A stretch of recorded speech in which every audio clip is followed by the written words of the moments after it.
राधे राधे सुप्रभात दोस्तों, स्वागत है आप सबका डेली करंट अफेयर के सेशन में। आज हम डिस्कस करने वाले हैं some important news of 8 November 2025। This video will come sharply on 11 a.m.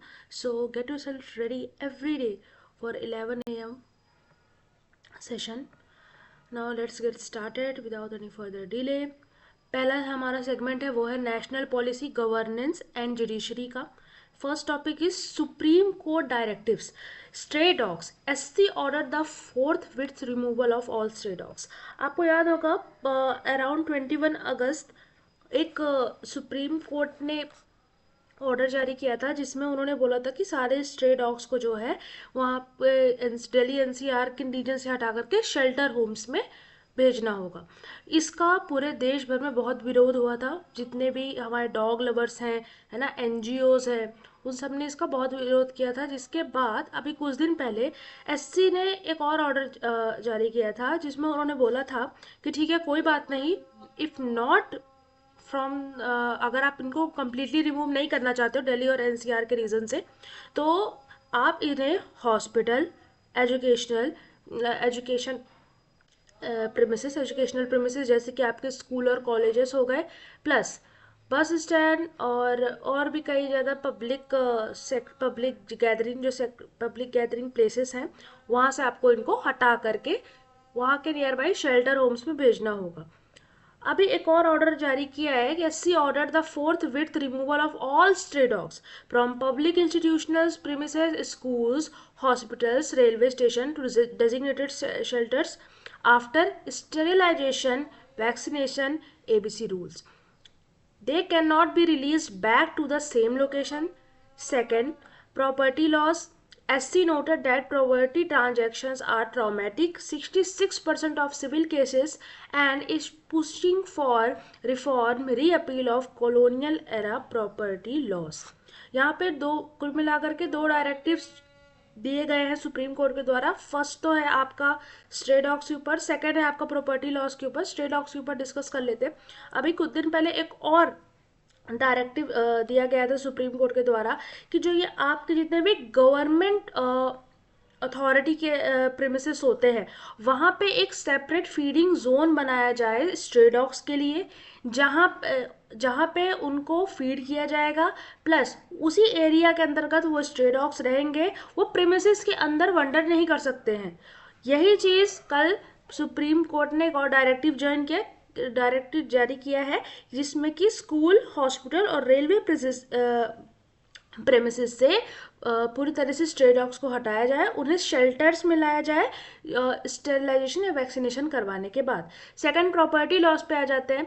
जो हमारे प्रॉपर्टी लॉस हैं, जैसे आप अगर कोई प्रॉपर्टी खरीदने के लिए जाते हैं तो एक तो हमारा जो प्रॉपर्टी एक्ट है वो है 1882 का है शायद, या फिर मैं शायद गलत हो सकती हूँ। एक प्रॉपर्टी ला रहे कि आपको लेन देन कैसे करना है ना, आपने उन्हें पैसा दिया और उनसे खरीद लिया, बट बीच में एक और आता है रजिस्ट्रेशन का, जो कि फिर नेक्स्ट आपका जो लॉ है 1908 वाले एक्ट में ये बताया गया है। सो बेसिकली ये जो दो अलग अलग लॉज है प्रॉपर्टी लॉज की, कौन कहाँ किस टाइम के लॉज है, कॉलोनियल एरा के लॉज है, और इन लॉज के चलते बहुत ही ज़्यादा नुकसान देखने के लिए मिलता है, क्योंकि कई बार क्योंकि ये सारी चीज़ें एक ही लॉ के अंतर्गत नहीं आती हैं। एससी ने एक डायरेक्टिव जारी किया है कि बहुत जल्द अभी इन सब चीज़ों के बारे में चर्चाएं हो रही हैं, अभी कोई फाइनल फैसला नहीं आया है। इनके बारे में ये डिस्कशन हो रहा है कि एक प्रॉपर लॉ बनाया जाए for exchange of properties or transactions of property so that it can ease the transaction process. Okay और ये अभी हम देख लेते हैं कि हमारे कौन से जीएस पेपर के लिए ये रिलेवेंट होगा, कौन से टॉपिक के लिए। तो जुडिशरीज रोल, सोशल जस्टिस और गवर्नेंस के लिए ये बहुत इंपॉर्टेंट है। अगर सोशल जस्टिस की बात करें तो जो हमारा ये स्ट्रे डॉग्स वाला मामला ये आपका सोशल जस्टिस के लिए इंपॉर्टेंट हो जाएगा। देन सेकंड, प्रॉपर्टी लॉज वगैरह गवर्नेंस के अंदर आ जाएंगे। जो ये एबीसी वाला रूल है ये क्या है आपका, इसका full form animal birth control. जैसे अभी जो स्ट्रे डॉग्स को शेल्टर में रखने की बात कही गई है, वो सिर्फ उनको ऐसे ही नहीं रख देना कि आप बस सड़क से उठाकर उनको शेल्टर में रख दीजिए, नहीं, उनका प्रॉपर स्टेरिलाइजेशन होगा, उनका वैक्सीनेशन होगा, वैक्सीनेशन होगा ताकि फर्दर स्पीसीज प्रोड्यूस ना हो सके, और क्योंकि हमें क्योंकि ये सब चीज़ें क्या आती है, एनिमल बर्थ कंट्रोल के अंदर भी आती है। नाउ नेक्स्ट न्यूज़ पे चलते हैं। Legal aid and digital push. Prime minister Narendra Modi inaugurated the national conference on strengthening legal aid delivery mechanism and launched a community mediation training module by NALSA, Governance and Welfare Studying NALSA, National Legal Service Security Free Legal Aid। एक next segment चलते हैं। Air pollution mitigation. Delhi CM Rekha Gupta ordered staggered office timings. Government 10 to 6:30 PM, MCD 8:30 to 5 PM from November 15 to Feb 15 to reduce peak hour traffic congestion and pollution।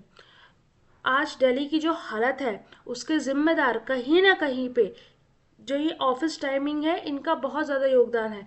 क्यों? क्योंकि इस time पे जो workers अगर निकलते हैं, मतलब अगर टाइम फिक्स नहीं है तो टाइम फिक्स अभी जो किया जा रहा है उसके पहले जब वर्कर्स निकलते थे तो ट्रैफिक जाम के कारण बहुत हाई मात्रा में उस टाइम पे पॉल्यूशन प्रोड्यूस होता था।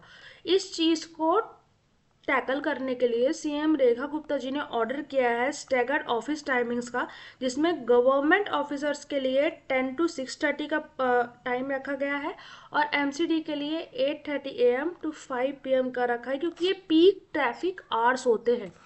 इसके बाद अगर कोई निकले तो उसे ज़्यादा प्रॉब्लम नहीं होना चाहिए।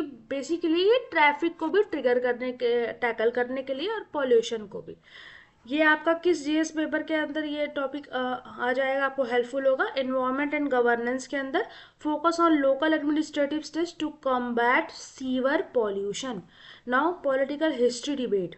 नेक्स्ट में आ जाते हैं। PM Modi criticise the Congress 1931 decision to drop crucial verses of Vande Mataram, asserting it sowed the seeds of partition. The event marked the launch of the 150th anniversary commemoration of the song. ये आप Vande Mataram controversy के भी नाम से ये इवेंट जान सकते हैं। यहाँ पे पीएम मोदी ने क्रिटिसाइज किया है गवर्नमेंट के 1931 के डिसीजन को, जिसमें उन्होंने वंदे मातरम, जो आज हम वंदे मातरम देखते हैं वो पूरा वंदे मातरम नहीं है जो पहले लॉन्च हुआ था, पहले दिया गया था। उसमें कई ऐसे वर्सेस हैं जो कि उस टाइम की जो कांग्रेस के लीडर्स थे उन्होंने हटवा दिए थे। इसका रेफरेंस देख लेते हैं कौन से टॉपिक से आते हैं। मॉडर्न हिस्ट्री का पार्ट है आपका कल्चर एंड नेशनलिज्म का। स्टैटिक लिंक वंदे मातरम बंकिम चंद्र किन्होंने लिखा था? बंकिम चंद्र चटर्जी ने लिखा था। किसने? आपने कौन से बुक में? अनंत मठ में इन 1931 Congress session. Okay, now next topic पे आते हैं। Unclaimed vehicles. Delhi Police West District issued a public notice for 5 unclaimed vehicles seized under Section 66 of the Delhi Police Act 1978। तो आप ये बस एक नोटिस है, आप इसे पढ़ लीजिए, जिसमें से आपको एक होमवर्क दे रही हूँ।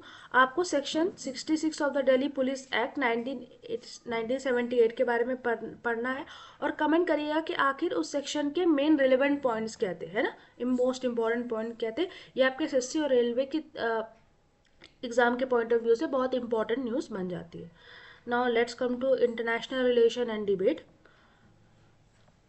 First news is India-Africa engagement.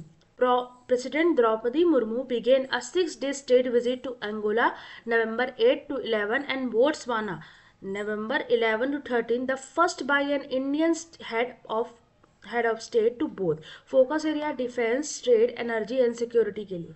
President Draupadi Murmu अभी कहाँ विजिट करने वाले? 6 डे का विजिट करने वाली हैं अंगोला और बोट्सवाना में फ्रॉम नवंबर 8 to 13, जो कि प्राइम फोकस उनका किस में रहेगा? डिफेंस में, ट्रेड में, एनर्जी और सिक्योरिटी में। और ये इंटरनेशनल रिलेशन के परस्पेक्टिव से बहुत इंपॉर्टेंट हो जाता है कि कैसे इंडियन हेड्स का इंगेजमेंट बढ़ता जा रहा है आपके अफ्रीका में। जो नहीं जाते हैं, अफ्रीका भी अपने आप में एक सोने की खदान है, बहुत सारे रिसोर्सेस है वहाँ पे, और अगर हमारे रिलेशन अच्छे होते हैं तो हो सकता है कि certain resources that are very much crucial in India and still important for economy we can extract from there. Now international relation exam focus आपको समझ में आ गया होगा। इंटरनेशनल रिलेशन के लिए इंपॉर्टेंट है strategic importance of India Africa cooperation, south south partnership. Now, China's naval technology. China commissioned the Type 003 Fujian aircraft carrier. It is the most advanced, first indigenous and the second globally after the US Gerald R4 to feature an electromagnetic catapult launch system.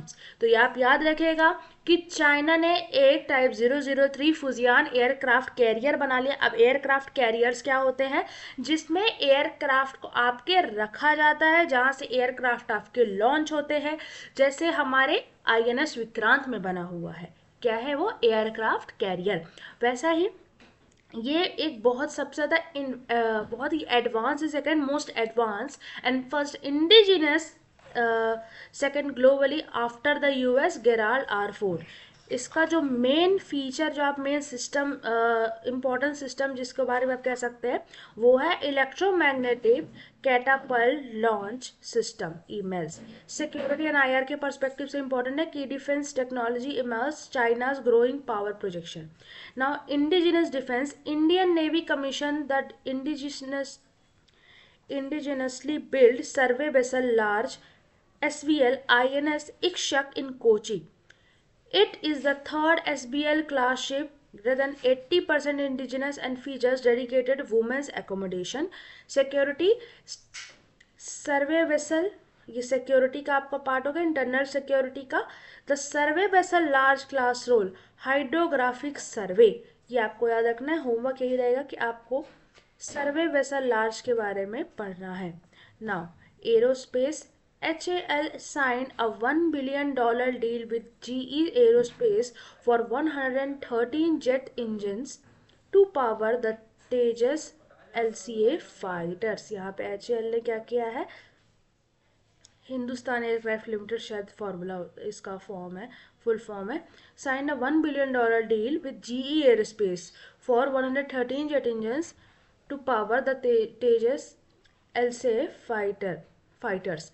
Now ये सबसे important हो जाता है आपके security economy purpose से भी, क्योंकि यहाँ पे सेलिंग, बाइंग सेलिंग की जा रही है, प्लस सिक्योरिटी, क्योंकि जब ये एयरक्राफ्ट्स आपके इंडियन डिफेंस डिपार्टमेंट के पास आ जाएंगे, उसके बाद हमारी जो इंडियन सिक्योरिटी है वो काफ़ी बढ़ जाएगी। Now India Ecuador ties, MOU on diplomatic training sign in Quito. India inaugurated its resident embassy in Ecuador. जो एजुएटर है वहाँ पे अभी अभी इंडिया ने अपनी रेसिडेंट एम्बेसी खोली है, plus MOU on diplomatic training sign in Quito. IR and prelims, geographical location, bilateral cooperation in trade and pharmaceuticals. Now third session में आ जाते हैं आपके, जो कि है इकोनॉमी, बैंकिंग एंड फाइनेंस। तो फर्स्ट है SBI माइलस्टोन, जो कि हमने एक, ये जो न्यूज़ हम कल भी डिस्कस किए थे, state bank of India crossed 100 trillion rupees total business and 100 billion US dollar market cap on November 6, becoming the 6th Indian firm in the exclusive club. Reported quarter second of financial 26 profit of 20,160 crore. Important for banking, financial markets, key metrics, business size, market cap, GNPA 1.73%. Now philanthropy ranking को देख लेते हैं। जिस शिव नाडर है HCL top the Hurun India philanthropy list 2025 भी था, 2708 crore donation. Second में आ जाते हैं आपके मुकेश अंबानी जी, जिन्होंने जिन्होंने भी लगभग 608 करोड़ का डोनेशन किया था। सबसे ज़्यादा किस फील्ड में डोनेशन लिया है? एजुकेशन ने, सबसे ज़्यादा एजुकेशन फील्ड में डोनेशन आया है। SSC बैंक के डायरेक्ट क्वेश्चन ऑन रैंकिंग एक फिगर्स, तो ये रैंकिंग एक बार आप देख लीजिएगा क्योंकि इससे डायरेक्ट क्वेश्चन आते हैं। Now banking partnership, City Union Bank कब partner with EPFO for seamless EPF remittance via net banking aiming to reduce processing to T+1 day. EPFO जिनको नहीं पता है, ये एम्प्लॉयमेंट फंड होता है जिसमें कि आपको जो गवर्नमेंट एम्प्लॉयज होते हैं उनको सैलरी इसी डिपार्टमेंट के थ्रू भेजी जाती है। फिर अब देख लेते हैं किसके लिए रिलेवेंट है। Banking and financial inclusion, focus on digital efficiency and EPFO linkage. Global financial trend. Sweden became the world's first cashless society, less than 1% GDP in cash, and is currently testing its e-krona CBDC central bank digital currency. The global economy and banking awareness CBDC concept digital payment ecosystem. तो Sweden world का first cashless society बन चुका है। India भी UPI digital system की तरफ बढ़ता जा रहा है, और मे भी आने वाले सालों में हम देखेंगे कि जीरो कैशलेस ट्रांजेक्शन और सारा सारा जो ट्रांजैक्शन होगा वो डिजिटल फॉर्म में, डिजिटल रिपोर्ट में हमारे पास अवेलेबल होगा, जिसके चलते हमारे जो इनकम की जो डिटेलिंग है ना, आप जो हर व्यक्ति का जो इनकम सर्वे होता है वो और भी ज़्यादा इजी हो जाएगा। Now science environment and important days, इसे नीचे का लेते हैं। Science, Environment, and Important Days. Now, quantum technology. India demonstrated a 500-kilometer quantum key distribution network for hack-proof secure communications supported by DST under NQM. NQM full form National Quantum Mission tested with Indian Army. ये hack proof distribution है for secure communication, and it will be mainly used by Indian army. Exam point of view के तरफ से देख लेते हैं कि किस टॉपिक के लिए रिलेवेंट है। साइंस एंड टेक के लिए static QED principle of quantum mechanics NQM। Now IUCN heritage rating Kanchenjunga National Park जो कि सिक्किम में लोकेटेड है was rated good by IUCN। Rated good का यहाँ पे हम रिलेवेंस जान लेते हैं, मतलब कि वहाँ की जो व्यवस्था है, वहाँ पे जो ये एक नेशनल पार्क है, वहाँ के जो एनिमल्स है उनकी देखभाल कैसी की जा रही है, इसके तहत इसको गुड की रेटिंग दी गई है बाय IUCN, जो कि बहुत कम होता है ऐसा, बट ये हमारा एक नेशनल पार्क उभर के आया है। The national heritage outlook for making it the only Indian natural site with a positive status, it is a UNESCO mix site since 2016। इसको यूनेस्को ने हेरिटेज साइट घोषित किया था 2016 में। इन्वायरमेंट एंड ज्योग्राफी के पर्सपेक्टिव देख लेते हैं। यहाँ पे मेनली इम्पॉर्टेंट दो स्पीशीज पाई जाती है, तो पांडा हैबिटेट और जो आपका स्नो लेपर्ड्स होते हैं वो यहाँ पे पाए जाते हैं, मेन टू स्पीसीज हैं। नाउ इम्पॉर्टेंट डेज में दो इम्पॉर्टेंट डेज थे 7 नवंबर के। 7 नवंबर को सी वी रमन जो थे हमारे साइंटिस्ट, उनकी एनिवर्सरी थी। November 7 was the 137th birth anniversary of C V Raman. He won the Nobel prize in physics for the Raman effect in 1930, the first Indian scientist to won the Raman effect, won the Nobel Peace Prize. Important for science and technology, important dates and scientific discoveries. और 7 नवंबर को एक और day recognise किया गया था, date was national cancer day.